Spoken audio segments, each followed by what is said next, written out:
my channel. I hope you are doing well in your life. Today, I will tell you the most important words which we use in our daily life. हम अपनी ज़िंदगी के अंदर जो रोज़ important words use करते हैं उर्दू में, उनकी इंग्लिश क्या है वो मैं आज आपके साथ इस चैनल के अंदर डिस्कस करने वाला हूँ। तो अगर आप लोग उन वर्ड्स को जानना चाहते हैं तो आप वीडियो को लास्ट तक देखिएगा, बहुत इंफॉर्मेटिव होने वाली है। मेरा आपके साथ ये दावा है कि आप में से ज़्यादा लोग इनमें 70 to 80% वर्ड्स को नहीं जानते होंगे। So without wasting any time अपने लेक्चर को स्टार्ट करते हैं। देखिए, पहला वर्ड है एवोल्यूशन। एवोल्यूशन, इसकी प्रोनाउंसिएशन है एवोल्यूशन। एवोल्यूशन का मतलब होता है वज़ू करना। हम जब वज़ू करते हैं तो उसको इंग्लिश में कहेंगे वी डू एवोल्यूशन। दूसरा वर्ड है क्रेडुलस। क्रेजुलस, क्रेजुलस, इसको क्रेजुलस भी कहते हैं और इसको क्रेडुलस भी कहते हैं। दोनों प्रोनाउंसिएशन सही है, जू भी ठीक है और डू भी सही है। क्रेजुलस भी सही है और क्रेडुलस भी सही है, ठीक है। इसका मतलब होता है कानों का कच्चा। कानों के कच्चे से मुराद ऐसा शख्स कि हमने जो कहना होगा जो जल्दी हर बंदे की बात पे यकीन कर लेता है, उसका कोई बंदा कोई बात करे तो वो फटाफट वो बात मान लेता है, उसके ऊपर अमल कर लेता है, उसको सच मान लेता है, उसके ऊपर रिएक्शन दे देता है। तो ऐसे इंसान हो गए, हम कहते हैं कानों का कच्चा। तो उसकी इंग्लिश होती है क्रेजुलस या क्रेडुलस, ठीक हो गया। तीसरा वर्ड है स्लगिश। इसका मतलब होता है सुस्त या हड हराम। ऐसा इंसान जो सुस्त है, हड हराम है, काम नहीं करता, लेटा रहता है, उसका काम करने को दिल नहीं करता, हम उसको कहते हैं ही इज ए स्लगिश पर्सन। तो स्लगिश का मतलब होता है हड हराम या सुस्त। चौथा वर्ड है वैसल।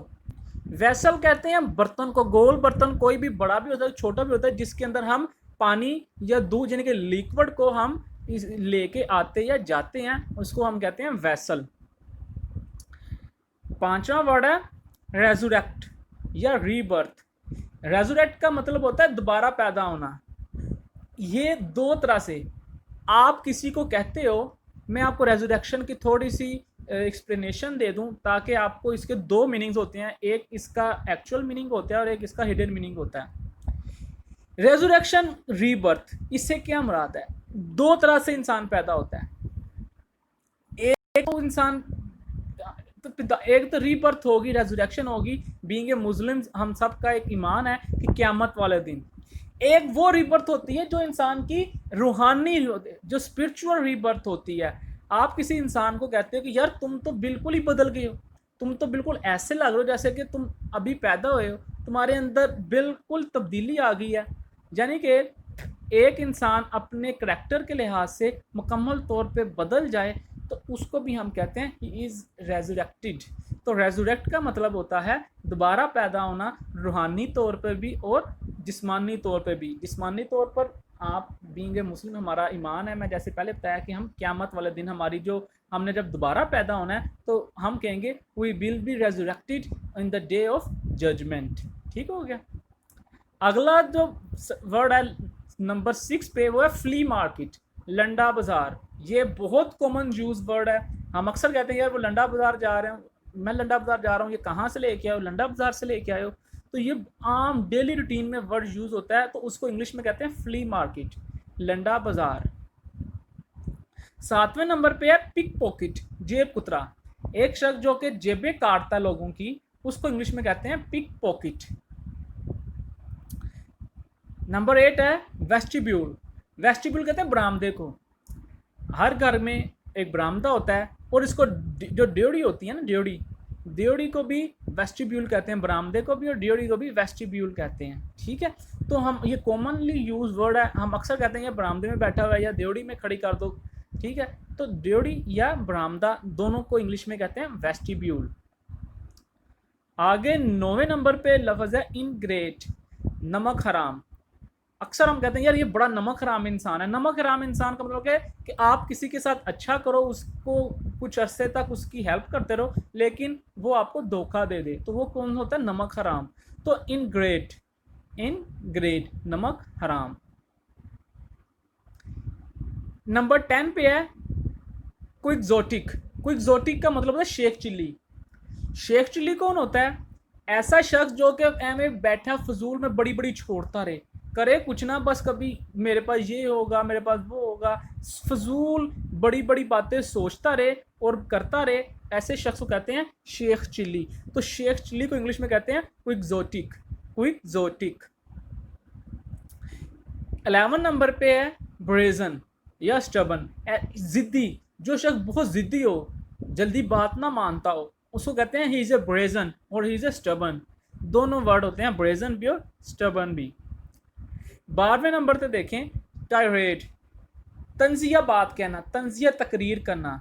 आप किसी को तंजिया कोई बात कह रहे हो, कोई तकरीर कर रहे हो, आमतौर पे पॉलिटिशियंस तंजिया तकरीरें करते हैं, तो उसको इंग्लिश क्या, उसको तंजिया तकरीर की इंग्लिश होती है टायरेड।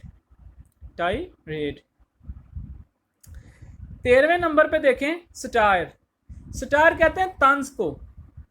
आप किसी को तंज कर रहे हो तो अक्सर कहते हैं यार तुम मुझे तंज क्यों कर रहे हो। कॉमनली यूज वर्ड है, हम अक्सर कहते हैं, रोज कहते हैं, हमारे डेली रूटीन में पता नहीं कितनी दफा हम यूज करते हैं ये वर्ड तंज का, तो उसको इंग्लिश में कहते हैं सटायर। 14th पे है जियर। ये वर्ड है जियर। जियर का मतलब होता है ताना मारना। ये भी एक कॉमन हम यूज करते हैं, अक्सर कहते हैं यार तुमने मुझे ताना मारा है, यू जियर मी। ठीक है, तो जियर का मतलब होता है ताना मारना। अगला वर्ड है हीनियस। हीनस, हीनस, इसको हीनियस भी पढ़ते हैं और हीनस भी बोलते हैं। ठीक है, तो हीनस का मतलब होता है खतरनाक, डेंजरस। डेंजरस आसान वर्ड है, कॉमनली यूज वर्ड है। बाज़ लोग अगर वो कहेंगे यार तो डेंजरस तो हम हर बंदा इस्तेमाल करता है, थोड़ा सा हम हट के कोई लफ्ज़ इस्तेमाल करें तो ये एक बड़ा आई कैचिंग और अट्रैक्टिव वर्ड भी है। हीनस, हीनस का मतलब होता है खतरनाक, डेंजरस। ये बड़ा फनी वर्ड है, मैं आपके लिए बता रहा हूँ। ईवर। ईवर, हम वाशरूम में जो लोटा इस्तेमाल करते हैं उसको इंग्लिश में कहते हैं ईवर। अगला वर्ड है स्नेजी, पुरकशिश, अट्रैक्टिव, जिसको देख के आपको दिल करे कि मैं बार बार इसको देखूं। ऐसे इंसान को, ऐसी चीज़ को, ऐसे शख्स को, ऐसी औरत को, ऐसे मर्द को कहते हैं स्नेजी। अट्रैक्टिव भी कहते हैं, तो अट्रैक्टिव बड़ा कॉमन वर्ड है, तो थोड़ा सा ब्यूटीफुल ये वर्ड होता है, थोड़ा सा हट के होता है, तो अगर आप वोकैबुलरी में इजाफा हो जाए तो आप ये वर्ड यूज़ किया करो, स्नेजी, ही इज़ ए स्नेजी। 18वें नंबर पे देखें ओप्युलेंट, एक अमीर ज़्यादा, जो बहुत अमीर होता है, रिच पर्सन होता है। आप कहते हो he is a rich person, तो रिच पर्सन को कहते हैं ओप्युलेंट, ही इज़ अ ओप्युलेंट, वो बहुत अमीर है।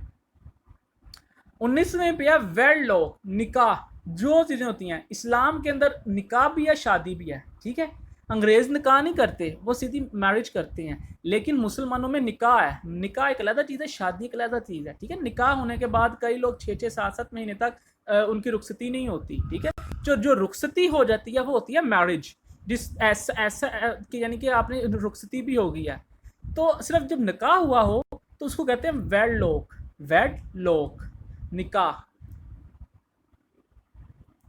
20 नंबर पे वर्ड है गैरोलस, बतूनी। ऐसा शख्स जो बहुत बातें करता हो, हर वक्त बोलता रहता हो, उसको कहते हैं बतूनी, बातें हर वक्त बोलने वाला, तो उसकी इंग्लिश होती है गैरोलस। 21 नंबर पे है डोगमा, फेथ, अकीदा। ठीक है, जो फेथ भी कहते हैं और डोगमा भी कहते हैं, दोनों वर्ड होते हैं। ये अक्सर कहते हैं ये इज ए डोगमेटिक पर्सन, वो बड़ा पक्के ईमान का पर्सन है। ठीक हो गया, तो पक्के अकीदे को कहते हैं, ईमान को कहते हैं डोगमा। फोक्सी माइंड, चलाक इंसान। ऐसा शख्स जो बहुत चलाक हो उसको कहेंगे he is a foxy mind person. देखो फोक्सी माइंड का मतलब है फोक्स से निकला है।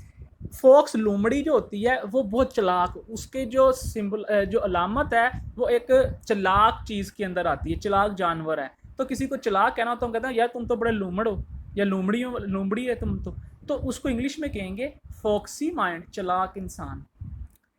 23वें नंबर पे है हॉट हेडेड, जल्दी करने वाला, जल्दबाज इंसान। जो शख्स सब्र से काम ना ले, बस कह के फटाफट हो जाए, कोई काम हो फटाफट फटाफट, जिसको जल्दी पड़ी रहती है, उसको कहते हैं he is hot headed person, बहुत जल्दबाज इंसान है। 24 पे है बैफल।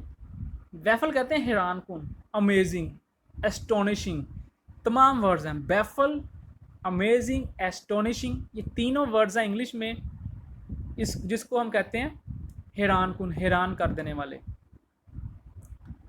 लास्ट है इमेंसिपेशन। इमेंसिपेशन का मतलब होता है आज़ादी होना, आज़ादी, फ्रीडम।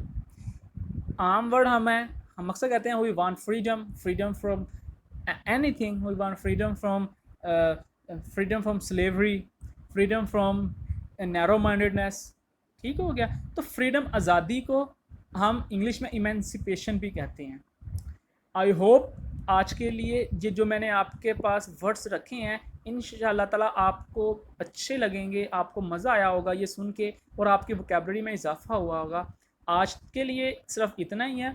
अपनी नेक्स्ट वीडियो के साथ, इसी तरह इंफॉर्मेटिव वीडियो के साथ मैं आपसे दोबारा मिलूँगा। तब तक के लिए अपना बहुत ज़्यादा ख्याल रखिएगा। Stay blessed, stay happy, bye bye.